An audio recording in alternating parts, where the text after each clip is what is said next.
So, Sinurot na itong kwarta. nagluluto tayo ngayon ng inuuna na isda.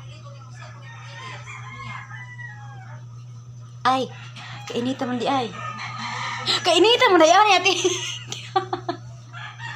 Sakit sa mga. O sa may ihikap, ikaw na nite. Nga, kainita mo ni. Init kayo, ikaw, sa kulog din ni ablihan. Kunong ko. Mao gani, igikap man. Init di kayo, o.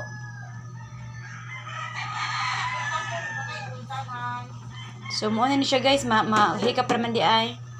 Nag-i-inerti ang inyong munting vlogger. So, mo na siya guys. Mag-mix tayo ng language. Bisaya, Tagalog, mga etc. So, mo na siya. Ano siya ininunan? Sa Bisaya, may ininunan. Ininunan man dyan siya. Wala ko kabuloan sa Tagalog, ani. Pwede na hindi palungon, te? Hapit, wala pa man nahubas. Palungon na ni tinuod. So, I'm going to turn off the lights.